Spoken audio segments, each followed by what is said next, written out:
연장시켜 주시고 새날을 주시고 건강을 주시고 저희들의 발걸음을 하나님의 은혜의 보좌 앞으로 인도해 주셔서 찬송하게 하시고 기도하게 하시고 말씀을 전하고 듣게 하시니 아버지 감사합니다.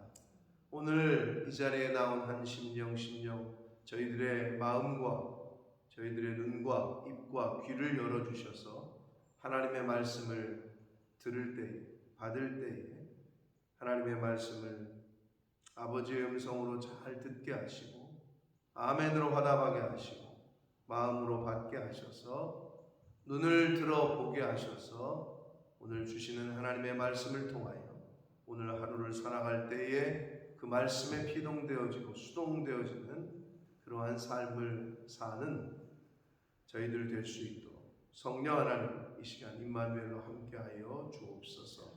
예수 그리스도 이름으로 축복하며 기도 올리옵나이다. 아멘.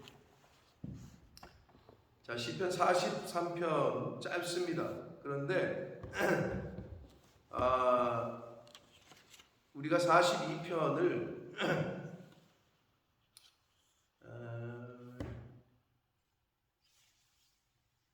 2020년도에 봤거든요. 근데 이제 우리가 책에 따라서 이렇게 오늘 본문을 선택했습니다만은 시편 42편과 원래는 하나로 돼 있었다고 봐요. 근데 이렇게 후대에 나눠진 걸로 보는데 왜냐하면 내용과 형식이 42편과 거의 똑같습니다. 시편 42편과 성경의 시편 42편 5절 11절이 오늘 43편의 마지막 5절과 똑같아요. 내 영혼아 내가 어찌하여 낙심하며 어찌하여 내 속에서 불안해하느냐. 너는 하나님께 소망을 두라. 그가 나타나 도우심으로 말미암아 내가 여전히 찬송하리로다. 이것이 시편 42편 5절과 11절에 두 번이나 똑같이 언급되고 있고 시편 43편도 5절에서 마지막에서 그렇게 끝맺고 있다. 그래서 시편 42편과 하나의 시로 보는데 성경에 보면 시편 42편의 저자를 고라 자손의 마스길이라고 되어 있어요.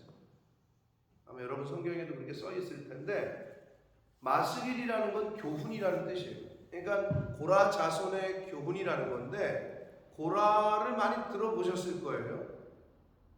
민수기 16장에 보면 고라에 대한 이야기가 나와요. 고라가 누구냐 하면 모세의 사촌이에요.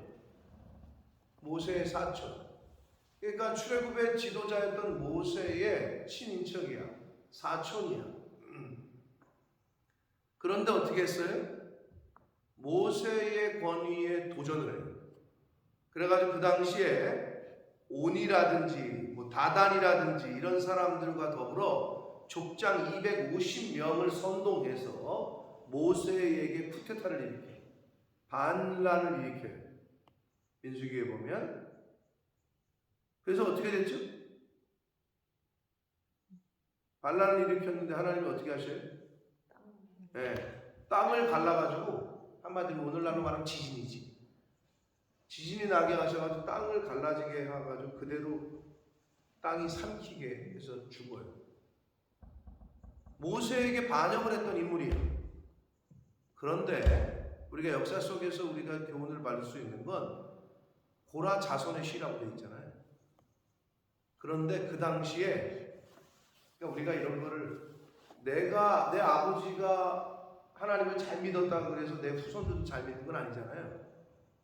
내 아버지가 아무리 하나님을 잘 믿어도 내 후손, 나나 내 후손이 딴 길로 갈 수 있는 거고, 그리고 내 부모가 하나님에게 반역하고 우상 숭배했더라도 하나님의 은혜 주시면 내 때에 그걸 끊어버리면 되는 거고. 근데 대표적인 인물이 고라예요.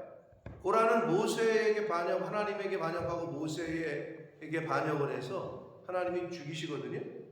근데 그 당시에 모세의 세 아들이 성경에 보면 성전 문지기가 돼, 한 명. 또 하나는 찬양대의 대장이 되고, 또 한 사람은 성전에서 밥하는 사람, 빵 굽는 자가 돼요. 그 세 아들이. 그리고 그 후손들 중에 이렇게 시편도 쓰는 사람이 나왔고, 그 후손들 중에 여러분이 알만한 대표적인 고라 자손 족속 중에 대표적인 사람이 누구냐?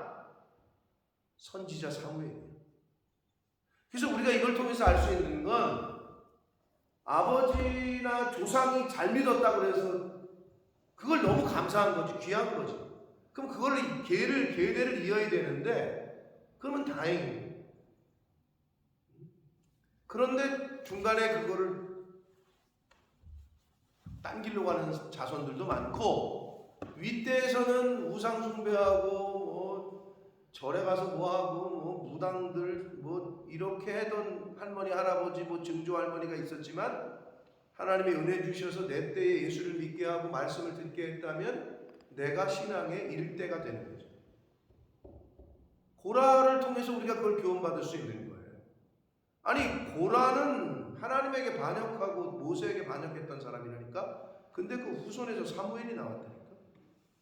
그리고 그 아들들 셋은 성전 문지기가 되고, 하나는 성전 찬양대가 되고 악장이 되고, 하나는 빵 굽는 성전에서 일하는 사람이 되고. 그러니까 이런 걸 통해서 우리가 정말 각성을 해야 돼요. 물론 신약에서도 유다서에 고라의 길, 3대 폐역의 길이 있잖아요. 여로보암의 길, 발람의 길, 고라 자손, 이 고라의 길. 이게 이제 대표적인 하나님에게 반역하고 또 우상 숭배하고 이런 3대 길이거든요. 그럼에도 불구하고 그 후손에서는 그런 위대한 인물들이 나왔다는 거죠. 그걸 통해서 일단은 우리가 좀 교훈을 생각을 좀 해야 돼요. 그래서 시편 42편과 43편은 한편으로 된 시로 보여지고 그렇게 생각을 하고, 이 시편 42편, 43편은 어떻게 분류하냐? 앞에서는 지혜의 시, 그 다음에 비탄시 이렇게도 번역하는 것들, 형식적으로 그렇게 나눴는데, 이 시편 42편과 43편은 시온시야. 시온산 할 때 시온. 그러면 구약에서 시온산은 예루살렘에 있는 그 감람산, 시온산 같은 거거든요. 그러면 시온시라는 거는 예루살렘을 소망하고 대망하는 그런 시예요. 그리고 시온시는 성전 예배시 이렇게도 말을 해요. 그러니까 저자는 지금 예루살렘에 가서 하나님을 만나고 하나님의 교회가, 오늘날로 말하면 교회에 와서 하나님께 예배드리고 싶은 이런 간절한 소망을 나타내는 거예요. 그래서 43편이 5절로 되어 있는데, 원수의 무리에서 나를 좀 하나님, 원수들을 물리쳐 주세요 라고 1, 2절에 얘기한단 말이에요. 근데 원수를 물리쳐 달라고 하는 그 이유가 뭐냐면, 하나님의 성전에 가서 예배할 수 있게, 하나님에게 가서 찬양할 수 있게, 나 시온에 좀 가서 하나님께 예배할 수 있도록 나를 지금 어렵게 하는 이 원수, 사람이건 문제건 환경이건 해결해 주십시오 라고 간청하고 있어요. 그 이유가 뭐라고? 하나님 앞에 가서 예배 드릴 수 있도록. 여러분, 우리가 하나님 앞에 기도할 수 있어요. 나 힘들게 하는 저 사람 좀 어떻게, 나 힘들게 하는 이런 환경, 이러한 고난, 이것 좀 해결해 주십시오. 그 이유가 뭐예요? 왜 해결해 달라는 거예요? 근데 이 시편, 이 43편의 저자는 이유가 분명해요. 하나님 앞에 나아가서, 주의 제단 앞에 나아가서 내가 예배할 수 있도록, 찬양할 수 있도록, 하나님 이 문제, 이 원수들을 좀 물리쳐 주시고 이 상황을 좀 해결해 주십시오, 이렇게 기도하고 있습니다. 그러니까 이 시편의 저자는 알고 있었던 거예요. 하나님 앞에 나아가는 것이 가장 큰 복이고 예배하는 게 가장 큰 복이라는 것을 알고 있었던 거죠. 자, 이제 이렇게 들으시고 본문으로 들어가면 1절 봅니다. 하나님이여, 나를 판단하시되 경건하지 아니한 나라에 대하여 내 송사를 변호하시며 간사하고 불의한 자에게서 나를 건져 주십시오. 하나님에게 자신의 재판을 의뢰하고 있어요. 하나님에게 판단을 요청하고 있어요. 사랑하는 성도 여러분, 성도는 하나님의 판단과 재판과 심판을 중하게 여겨야 됩니다. 사람의 판단, 사람의 어떤 이야기가 이거를 중하게 여기는 게 아니라 하나님의 판단을 두렵고 떨리는 마음으로 우리가 여겨야 됩니다.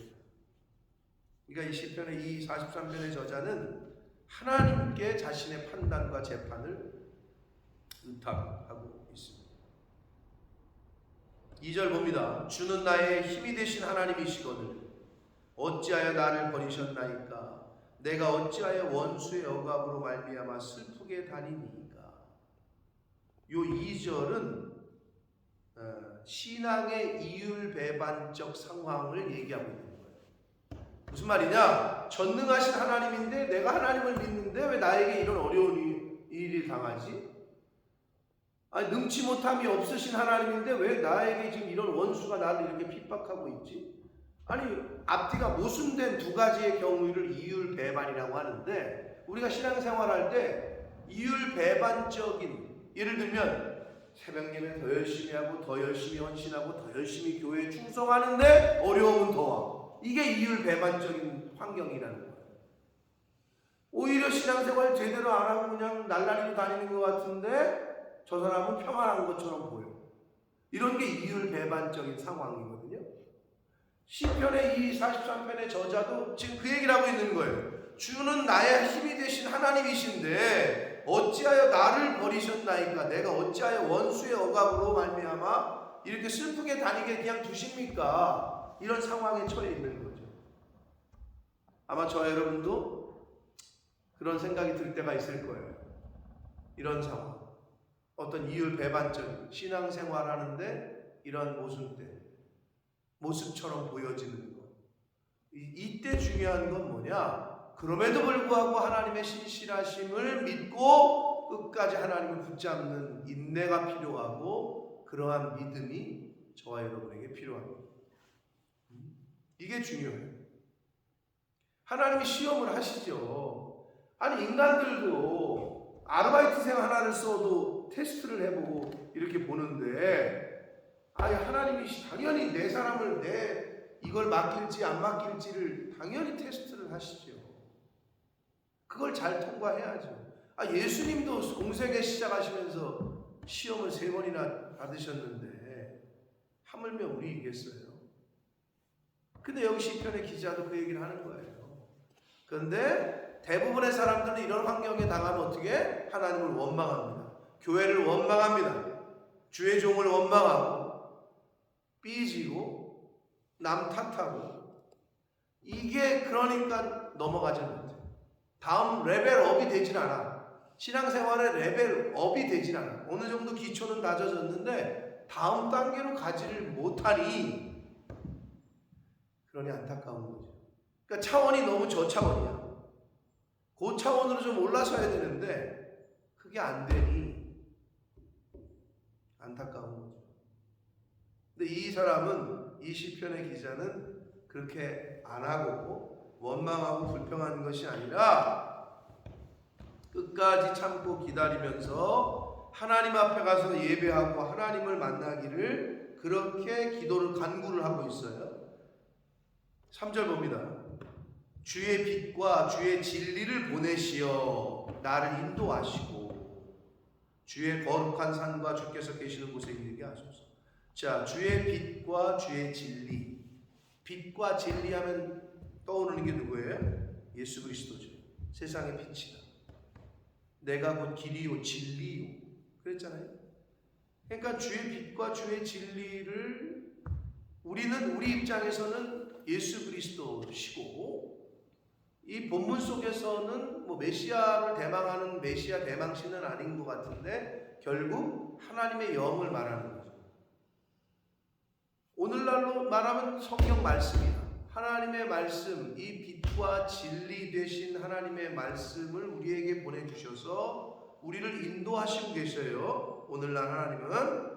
그러면 어떻게 되느냐? 그 주의 빛과 주의 진리의 인도함을 받으면 주의 거룩한 산과 주께서 계시는 곳에 이르게 돼요. 그게 어디야? 주의 거룩한 산이 시온산이야. 시온산이 어떤 의미? 주께서 계시는 곳이야. 즉 하나님의 임재의 상징적인 처소가 시온산이었고 예루살렘이었단 말이에요. 예루살렘에 하나님의 전이 있으니까, 아버지의 집이 있으니까 오늘날로 말하면 교회라는 거예요. 즉 하나님의 말씀의 빛과 진리 되신 하나님의 말씀의 인도하심을 받는 사람들은 교회를 오게 돼 있어요. 여기가 아버지의 집이고 이게 주의 제단이고 하나님이 계시는 임재의 처소이기 때문에 하나님의 말씀의 인도함을 받는 사람들은 아버지의 집을 찾게 돼 있어요. 오토매틱하게. 그게 성령의 이끄심이에요. 근데 악한 영, 미혹의 영의 이끌림을 받으면 어떻게 되느냐? 세상으로 가요. 세상으로 가서 좋은 거 먹고 좋은 거 사고 좋은 데 가서 놀고 육신은 좋아. 근데 영하고는 전혀 상관이 없어요. 그러니까 이거를 잘 분별을 해야 돼요. 그래서 여기서 말씀하는 주의 빛, 주의 진리의 인도함을 받으면 하나님의 임재가 있는 곳으로 나오게 돼 있다. 그러니까 저와 여러분도 사실은 오늘 이렇게 우리가 내 발로 내가 일어나서 내가 씻고 내가 옷 입고 내가 차 타고 운전해서 온 것 같지만 하나님의 은혜여 성령의 인도하심인 줄 믿습니다. 빛과 진리의 인도하심을 받아야지만 주의 거룩한 산과 주께서 계시는 곳에 우리가 이룰 수 있게 된다.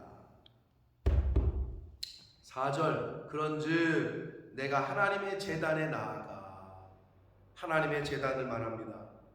당시의 성전 지성소에 있던 제단, 그러니까 하나님께 나아가겠다는 거예요. 아버지의 집 교회로 이 은혜의 제단 앞으로 나오겠다는 거죠. 나의 큰 기쁨에 하나님께 이르겠습니다. 이 시편의 기자는 하나님을 나의 기쁨의 하나님이라고 이루고 있어요. 하박국 선지자가 그랬죠. 난 여호와 한 분, 하나님 한 분만으로 나는 즐거워하겠다. 내가 기뻐하겠다. 하나님을 만난 사람들은 그럴 수밖에 없어요. 내 생명의 근원이 거기, 내 생사 화복과 흥망성쇠의 주인이 하나님이신데 어찌 아니 기쁠 수 있겠습니까?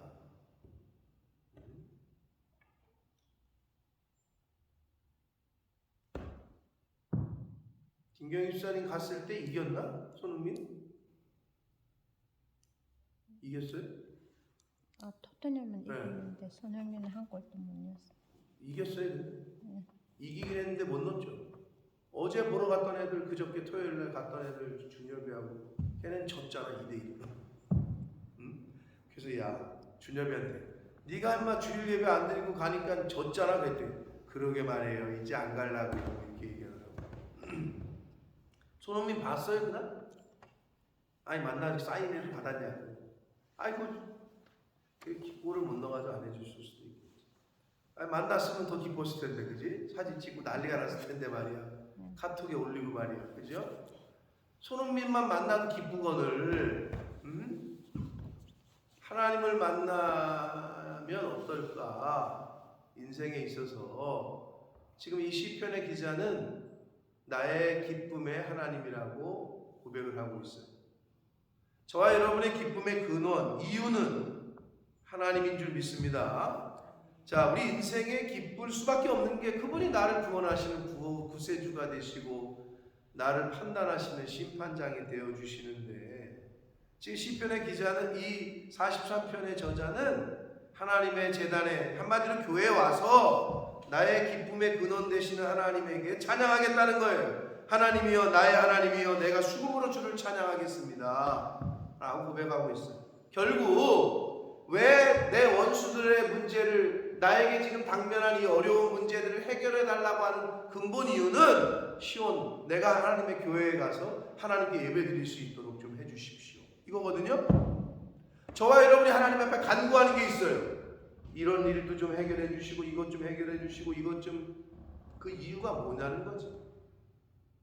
그 근본 이유가 뭐냐는 거죠. 우리가 살아도 주를 위하여 죽어도 주를 위하여, 사도 바울은 그렇게 고백했는데, 그러니까 우리가 돈을 버는 이유와 목적, 한 해 한 해를 더 살려고 하는 이유와 목적, 하나님의 나라와 영혼 구원과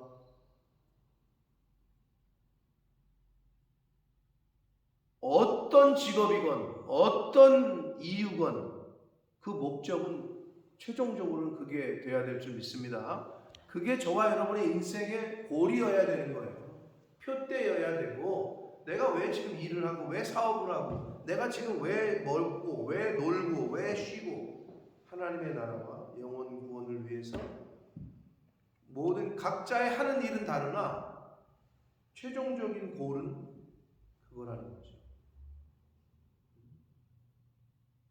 여호와의 이름을 찬양하고 하나님께 예배드리고, 나 아닌 내 자식이, 내 친척이, 내 이웃들이 이 아버지의 은혜 안에 들어올 수 있도록 그렇게 쓰임을 받는 것, 그거보다 복된 인생이 어디 있겠습니까? 그러면서 시편 43편 5절은 앞에서 말씀드린 대로 42편 5절과 11절과 똑같이 5절에 똑같이 이야기하기를, 내 영혼아 내가 어찌하여 낙심하며 어찌하여 내 속에서 불안해하느냐. 이 고백은 사실은 모든 인간의 연약함이죠. 하나님을 믿는 사람들임에도 불구하고 이 시편의 기자도 좀 이렇게 얘기하고 있는 거 아니에요? 왜 낙심하고 왜 두려워하느냐. 근데 여러분, 왜 인간이 낙심하고 왜 두려워하는 줄 알아요? 소망을 딴 데 두기 때문에 그래요. 그 시편의 기자는 그걸 알았어. 너는 하나님께 소망을 두라. 하나님께 소망을 두는 자 낙심하지 않게 되고 불안이 아니라 평안하게 될 줄 믿습니다. 하나님께 소망을 안 두면 불안합니다. 하나님이 소망이 되어 주셔야 평안합니다. 하나님께 소망을 두어야 포기하지 않습니다.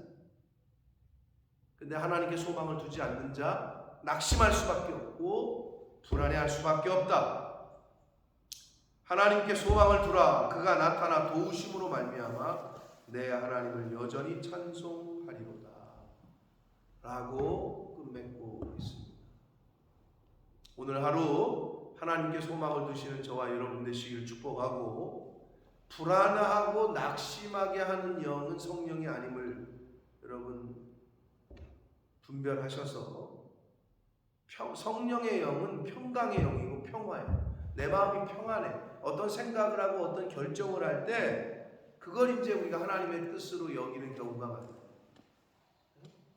그러니까 성령께서 내 마음에 평안함을 주고 평강을 주시고, 그러면 그 길로 그 선택을 하시는 게 맞아요. 근데 그거를 이제 분별하기가 어려운 건데, 그래서 우리가 기도하는 거고, 하나님께 소망을 두어서 하루를 살더라도 매일 불안하고 낙심하고 짜증나고 육적인 것에만 소망을 두는 것이 아니라, 주일날 말씀드린 대로 눈을 들어서 소돔과 고모라를 바라봤던 외적인 것에 눈이 팔렸던 롯의 선택이 아니라, 하나님이 보라고 하는 것을 보고 하나님이 가라고 하는 것을 가고 하나님이 하라고 하는 것을 하고 하는 저와 여러분이 되셔서, 즉 하나님께 소망을 두셔서 하루를 살더라도 좀 평안하고 기쁘고 감사하고 내 기쁨의 근원은 하나님이시라고 고백하는 이 시편의 기자처럼 그렇게 하루하루를 사시는 저와 여러분 되시길 축복합니다. 그래서 오늘 하루도 하나님과 동행하고 말씀과 동행하시고 빛과 진리 되신 하나님께 인도하심을 받으셔서 감사가 넘치고 기쁨이 넘치는 그러한 한 날을 사시는 저와 여러분이 되시기를 예수 그리스도 이름으로 축복합니다. 기도하겠습니다. 살아계신 하나님 아버지, 감사와 찬송과 영광을 올려드립니다. 아버지 하나님, 오늘도 생명 주시고 또 저희들의 발걸음을 이 은혜의 보좌 앞으로 옮겨주시고 빛과 진리 되신 말씀을 또 듣게 하시고 전하게 하시니 하나님 감사합니다. 아버지 하나님, 하나님께만 소망을 두는 오늘이 되게 하여 주옵소서. 하나님이 보라고 하는 것을 보고 들어야 하는 것을 듣게 하시고 가라고 하라고 하는 것을 가고 할 수 있는 저희들이 되게 하여 주옵소서. 아버지, 세상의 것에 유혹당하고 미혹당하지 않게 하시고 하나님, 오늘 하루를 살 때 하나님을 기뻐하고 하나님 한 분만으로 기뻐하고 하나님께 소망을 두는 자 되게 하셔서 감사와 기쁨과 평안이 넘치는 내 영이 되게 하시고 내 가정이 되게 하시고 내가 일하는 그 처소가 될 수 있도록 하나님, 성령 하나님 임마누엘로 함께하여 주옵소서. 예수 그리스도 이름으로 축복하며 기도 올리옵나이다. 아멘.